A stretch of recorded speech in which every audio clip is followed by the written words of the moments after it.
सभी को नमस्कार। आज हम अपना नया टॉपिक शुरू करते हैं, वो है बहुल आवेशों के कारण लगने वाला बल। बहुल का मतलब होता है बहुत सारे। हमने कूलाम के नियम में देखा था कि जब दो आवेश उपस्थित होते हैं तो उनके मध्य जो लगने वाला बल होता है वो कूलाम के नियम से ज्ञात कर सकते हैं वेरी इजीली। अपना जो फॉर्मूला है उसके अंदर वैल्यूज़ पुट किए और कैलकुलेट कर लिए। लेकिन मान लीजिए कि आवेश की जो मान है वो 2 से अधिक है। कहने का मतलब 2 से अधिक आवेश उपस्थित हैं और किसी विशेष बिंदु पर या किसी विशेष आवेश पर उन सभी आवेशों के कारण लगने वाला जो बल होता है उसका मान हमें ज्ञात करना है। उसके लिए हम क्या करेंगे? उसके लिए हम अलग से जो एक चीज़ है जो इस टॉपिक में पढ़ेंगे, बहुल आवेशों के कारण जो लगने वाला बल होता है वो कैसे कैलकुलेट किया जाता है, वो हम यहाँ पे देखेंगे। इसी चीज़ को अध्यारोपण का सिद्धांत भी कहते हैं। एग्जाम के अंदर आपसे ये भी पूछा जा सकता है कि आवेशों के अध्यारोपण के सिद्धांत को समझाइए। तो आज जो हम टॉपिक डिस्कस करने जा रहे हैं वो इसी बारे में है। उसके बाद आपको एक एनसीईआरटी के अंदर क्वेश्चन भी दे रखा है, वो भी हम सॉल्व करेंगे। आपने देखा होगा ऐसा एक ट्रायंगल दे रखा है इस प्रकार से, तो इसको किस प्रकार से सॉल्व करेंगे? इस पर अगर जैसे मान लीजिए जो आवेश उपस्थित हैं उसको किस प्रकार से सॉल्व करेंगे वो हम यहाँ पे डिटेल के अंदर डिस्कस करने जा रहे हैं। तो सबसे पहले हम शुरू करते हैं बहुल आवेशों के कारण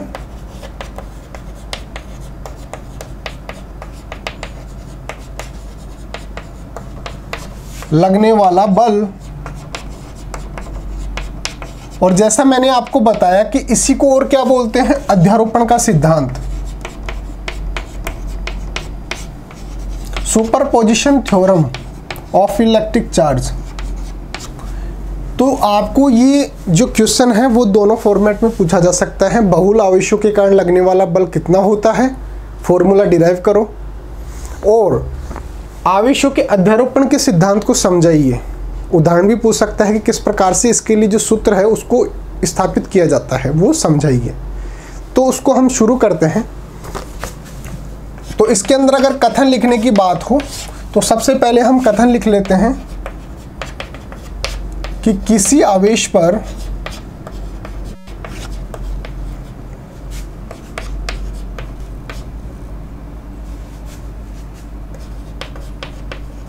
अन्य कई आवेशों के द्वारा लगने वाला बल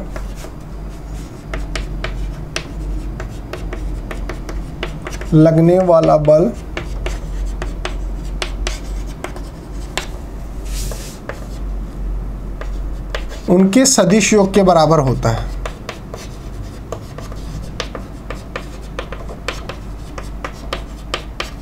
वो कैसे होता है वो हम अब यहाँ पर देख लेते हैं।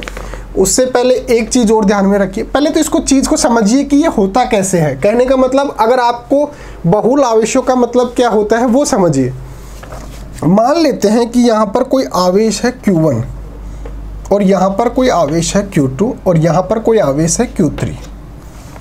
अगर हमें Q1 और Q2 के मध्य लगने वाला बल अगर ज्ञात करना हो तो हम सीधे सिंपल कूलाम के नियम से ज्ञात कर सकते हैं, क्योंकि दो आवेशों के लिए हमें बता रखा है कूलाम ने एक नियम कि F = K Q1 Q2 upon R²। और Q1 Q2 क्या है? दो आवेश ही तो हैं, तो उसके लिए सीधा सिंपल हमें फॉर्मूला बता रखा है। इसी प्रकार से Q1 और Q3 के बीच में कितना बल कार्य कर रहा है वो भी हम कैलकुलेट कर सकते हैं कूलाम के नियम से, क्योंकि दो ही आवेश हैं। लेकिन मान लेते हैं कि ये कोई निकाय है, यहाँ पे और भी आवेश हो सकते हैं, Q4 Q5 Q6, इस प्रकार से बहुत सारे आवेश उपस्थित हैं। और अब हमें अगर Q1 पर लगने वाला बल ज्ञात करना है तो हम कैसे करेंगे? उसके लिए हम ये पढ़ रहे हैं कि बहुल आवेशों के कारण लगने वाला जो बल होता है वो कैसे कैलकुलेट किया जाता है।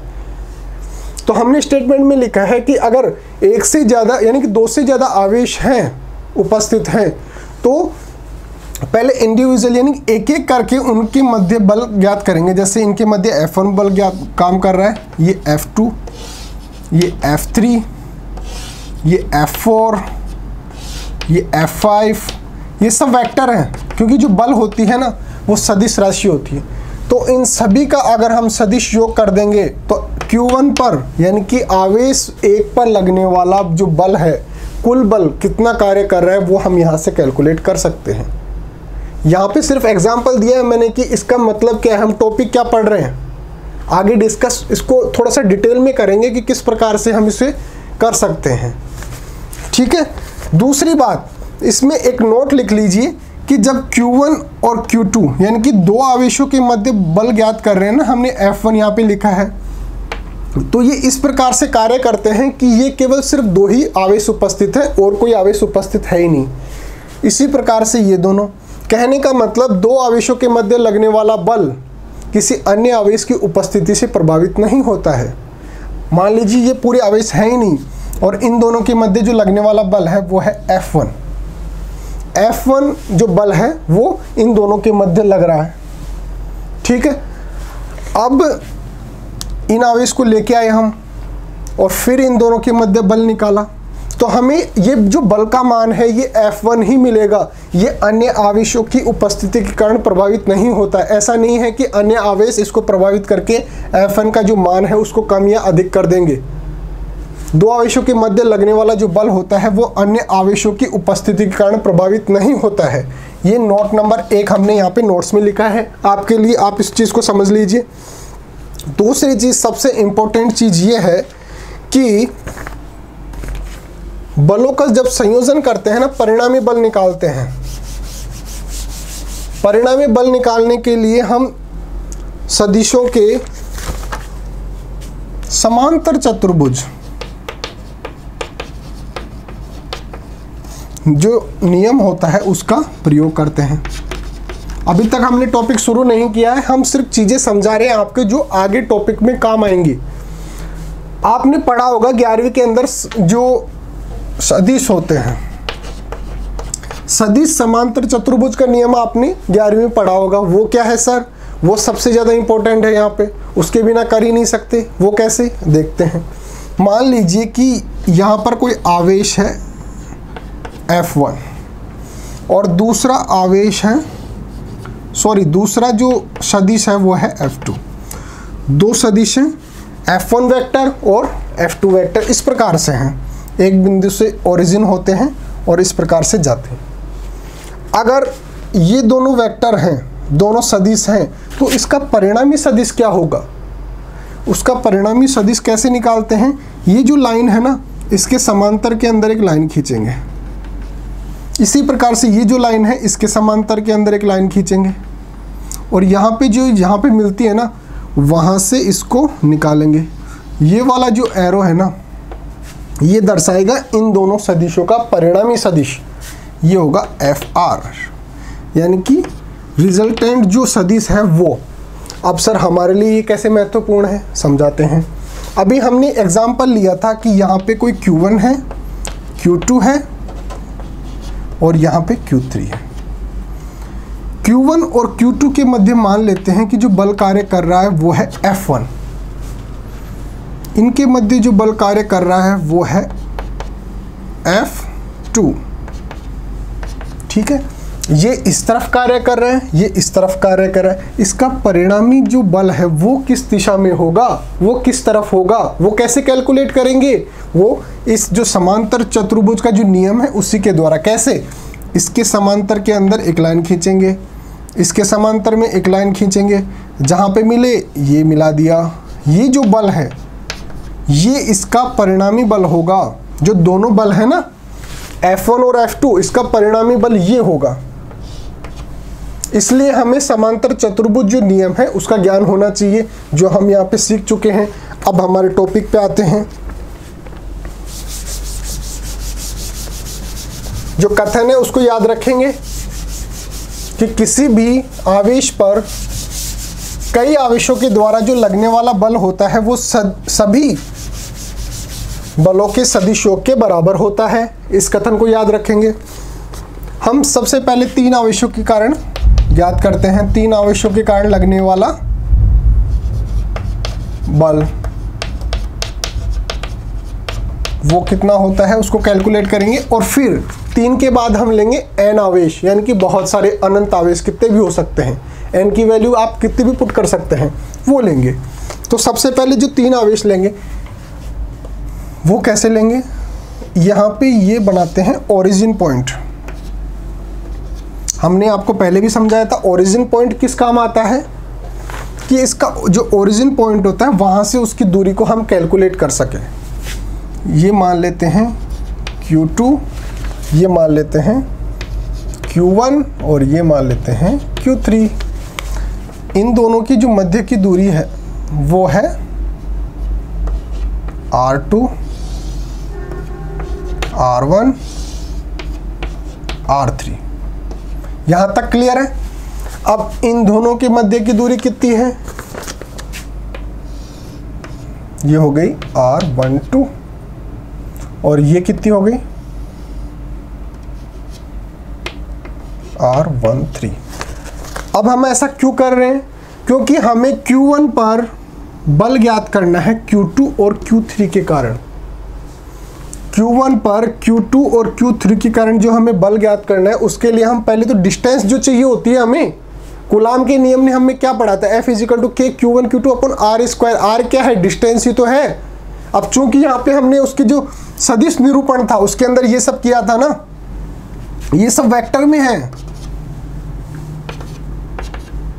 सदिश के रूप में है ये, इसलिए ये सब करना पड़ रहा है। अगर ये अदिश राशि होती तो इसकी जरूरत ही नहीं पड़ती हमें, ये सदिश रूप है इसलिए हमें ये सब करना पड़ रहा है।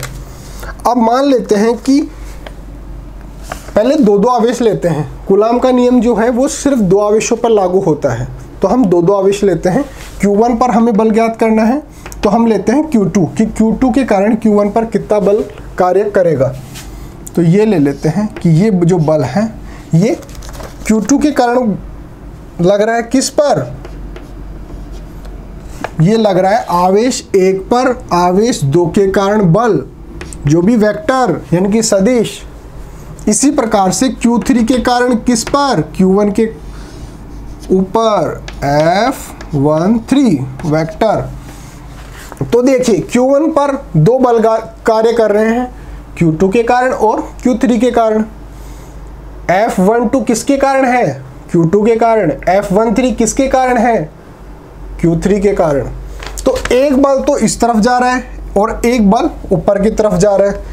इसका परिणामी बल कैसे निकालेंगे हम, परिणामी बल निकालने के लिए हमने अभी क्या पढ़ा था, समांतर चतुर्भुज का नियम, सदिशों का समांतर चतुर्भुज का नियम। उसके अंदर हम क्या करेंगे, इसके पैरेलल के अंदर एक लाइन खींचेंगे इस प्रकार से, इसके पैरेलल के अंदर एक लाइन खींचेंगे और फिर ये जो पॉइंट जहाँ पे मिलते हैं ऐसे देख लीजिए, जहाँ पे ये मिल रहे हैं वहाँ से इस प्रकार से ये करेंगे। और ये क्या है, टोटल फोर्स, यानी कि F12 और F13 का जो रिजल्टेंट है ना, परिणामी बल है वो है।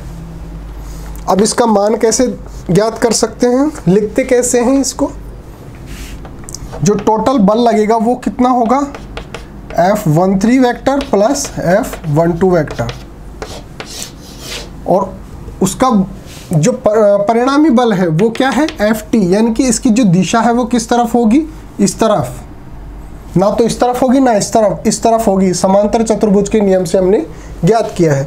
और ये कहाँ से ज्ञात किया है, हमने जो अभी स्टेटमेंट लिखा था ना कि किसी भी आवेश पर कई आवेशों के द्वारा जो लगने वाला बल होता है वो सभी बलों के सदिश योग के बराबर होता है। हमने सदिश के रूप में लिया इन दोनों को और फिर इनका योग कर दिया।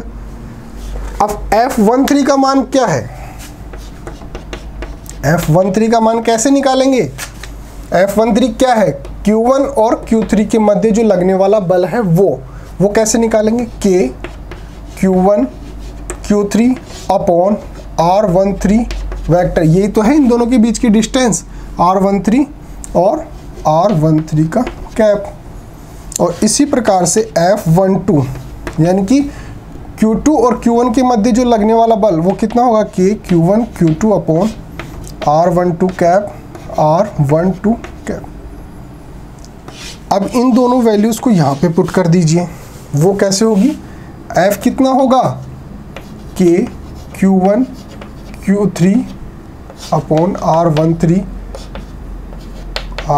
Cap plus K Q1 Q2 upon R12 vector R12 cap. ये हमने क्या ज्ञात कर लिया, तीन आवेशों के कारण, जब तीन आवेश उपस्थित होते हैं उनके कारण जो लगने वाला बल होता है वो ये होता है। यहाँ तक की बात क्लियर है। पहले हमने क्या किया, ये तीन आवेश हैं Q1, Q2, Q3, ठीक है। ओरिजिन से हमने डिस्टेंस देख ली, ये तो है R1 जो Q1 और ओरिजिन के मध्य R1 डिस्टेंस, Q2 और ओरिजिन के मध्य R2, ये R3। पहले इन दोनों के मध्य बल ज्ञात किया, वो कितना आया F12 वेक्टर। फिर Q1 और Q3 के मध्य बल ज्ञात किया, वो आ गया F13 वेक्टर। अब इन दोनों का जो परिणामी, एक इस तरफ जा रहा है एक इस तरफ जा रहा है, परिणामी बल क्या होगा, किस तरफ होगा, उसके लिए हमने समांतर चतुर्भुज का जो सदिश नियम होता है वो निकाला। इसके समांतर के अंदर एक लाइन खींची, इसके समांतर के अंदर एक लाइन खींची, और फिर यहाँ पे जहाँ पे ये कट होती है ना, वहाँ से इसको मिला देंगे, तो इसका जो दोनों बलों का जो परिणामी बल है वो इस तरफ आएगा। अब बात करते हैं इसको इक्वेशन के अंदर कैसे सोल्व करते हैं। तो हमने अध्यारोपण के सिद्धांत में पढ़ा कि जब दो से अधिक आवेश होते हैं ना, और किसी एक आवेश पर अगर हमें बल ज्ञात करना होता है तो हम सभी जो बल हैं उनका सदिश योग कर देंगे। और हमने पहले जो सदिश निरूपण होता है, जो कूलाम के नियम का हमने सदिश निरूपण किया था, उसके अंदर ये फॉर्मूला पढ़ा था। ये तो होता दिशा के लिए, ये इनके मध्य की दूरी, ये दोनों आवेश, और ये कांस्टेंट है। तो ये दोनों वैल्यूज़ हमने यहाँ पे इस फॉर्मूला में पुट की, तो हमें ये फॉर्मूला मिल गया। ये हो गया तीन आवेशों के कारण। अब हमें जो हमारा मेन टॉपिक है कि n आवेशों के कारण क्या होगा। n का मतलब बहुत सारे आवेश हैं। n आवेशों के कारण लगने वाला जो बल है वो किस प्रकार से कैलकुलेट करेंगे, फॉर्मूला क्या होगा। अगर आपसे परीक्षा में पूछा जाता है कि बहुल आवेशों के कारण लगने वाला बल या फिर अध्यारोपण का सिद्धांत समझाइए, तो आप n आवेशों के लिए ज्ञात करेंगे। वो कैसे करेंगे, मान लीजिए ये है Q1 आवेश और ये है Q2, Q3, Q4, Q5, इस प्रकार से Qn, इस प्रकार से है। इन दोनों के मध्य की दूरी, ये जो है ना, इन दोनों के मध्य की R12, इन दोनों के मध्य की दूरी हम यहाँ पे ज्ञात कर रहे हैं। Q1 पर सभी आवेशों के कारण लगने वाला बल कितना होता है वो हम इसमें ज्ञात कर रहे हैं। इन दोनों के मध्य R13, इन दोनों के मध्य R14, R15, इस प्रकार से चलते चलते हमें ये जो डिस्टेंस है वो मिलेगी R1n। 1n का मतलब है आवेश एक और n जो Qn है उनके मध्य की दूरी। यहाँ तक की बात समझ में आती है। फिर हमने एक चीज़ और पढ़ी थी, अभी पीछे क्या पढ़े थे कि दो आवेशों के मध्य लगने वाला बल अन्य आवेशों की उपस्थिति कारण प्रभावित नहीं होता है। कहने का मतलब इन दोनों के मध्य जो लगने वाला बल होगा वो अन्य आवेशों की उपस्थिति कारण प्रभावित नहीं होगा। यानी कि कूलाम के नियम से अगर हम इन दोनों के मध्य बल निकालेंगे तो वो उतना ही रहेगा जितना कि ये एक पूरे निकाय के रूप में है, पूरे सिस्टम के रूप में है। तो अगर इन दोनों के कारण इस पर बल लग रहा है F1 वेक्टर, तो वो कैसे निकालेंगे, उसके लिए हमें फॉर्मूला जो लिखा था वो क्या था, F12, यानी कि Q1 पर लगने वाला बल किसके कारण, Q2 के कारण। तो F12 का मान क्या होगा, F12 का मान होगा K Q1 और Q2 दोनों के मध्य की दूरी क्या है, R12 वेक्टर, इसका स्क्वायर। यहाँ तक की अगर बात समझ में आती है तो आप ठीक ठीक समझ रहे हैं। और इनकी दिशा प्रदर्शित करने के लिए हम क्या लिखेंगे, R12 कैप। ये हो गया समीकरण नंबर 1। इसी प्रकार से Q1 पर Q3 के कारण लगने वाला जो बल है वो होगा F13, यानी कि बल किसके कारण है, जो Q1 आवेश है उस पर लगने वाला बल किसके कारण, Q3 के कारण, यानी कि F13। इसका मान कैसे निकालेंगे, सेम ऐसे ही Q1 Q3 अपॉन R1। त्रिभुज वाले चैप्टर में आपने एक चीज़ पढ़ी होगी कि जब समबाहु त्रिभुज से लंब डाला जाता है तो इसके केंद्र से इन दोनों के मध्य की जो दूरी होती है वो इसके 2/3 के बराबर होती है। कहने का मतलब A से O के मध्य की दूरी वो कितनी होगी, 2/3 AD। ये भी आप याद रखें कि समबाहु त्रिभुज के अंदर जो लंब डाला जाता है तो उसके केंद्र से इसके ये जो सेंटर पॉइंट है यहाँ से लेके ये जो वाली जो दूरी होती है वो पूरे लंब की 2/3 होती है।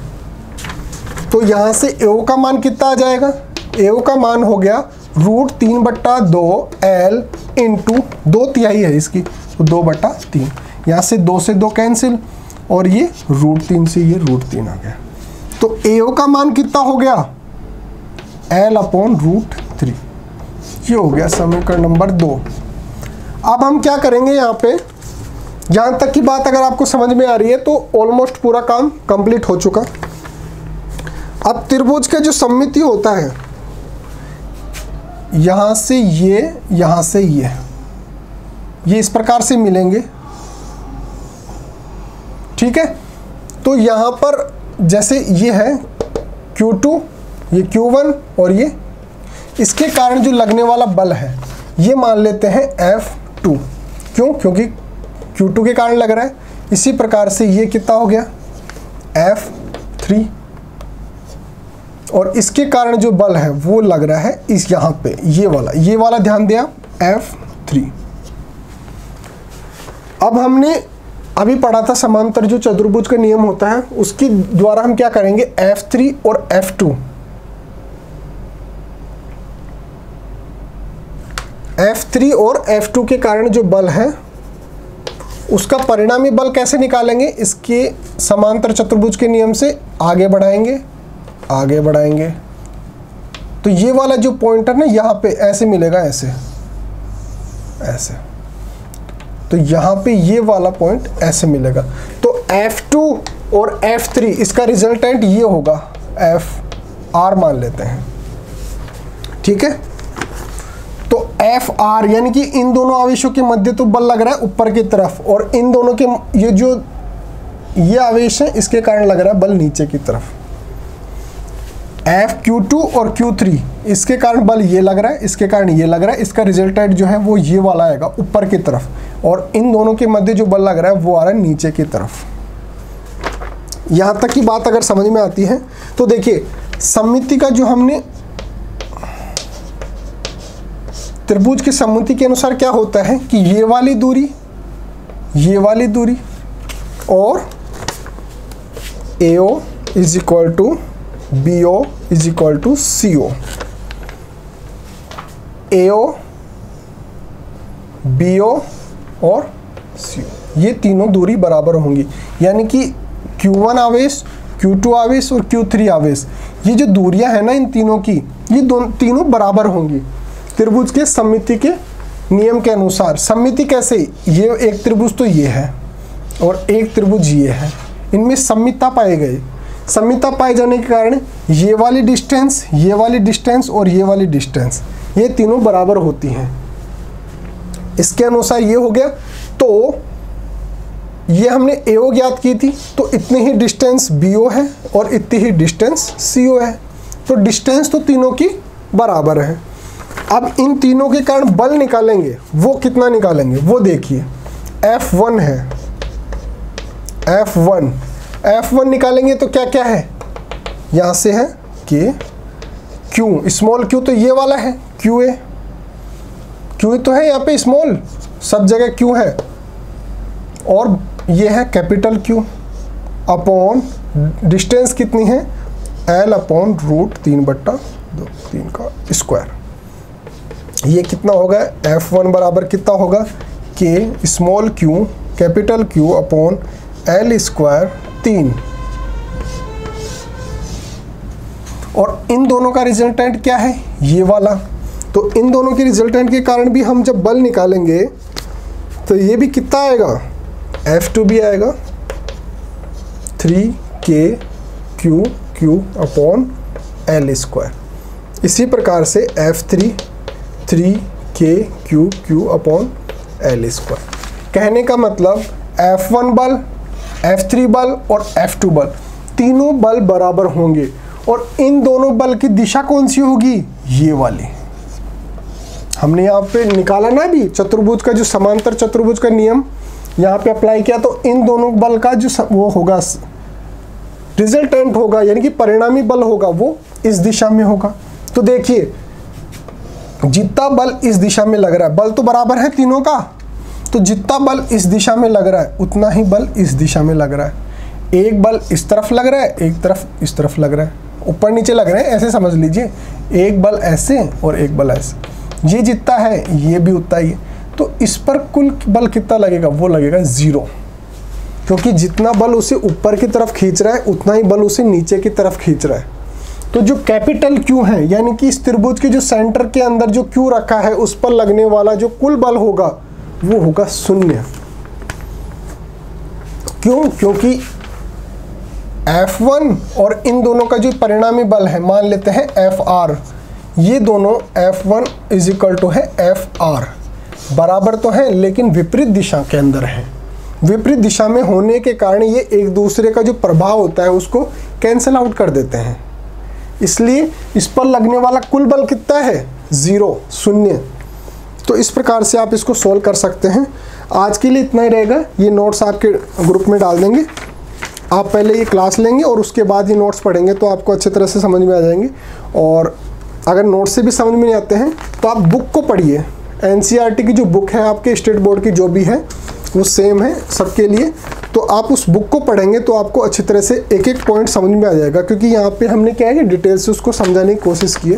ओके गाइज, आज के लिए इतना ही रहेगा। Thank you so much.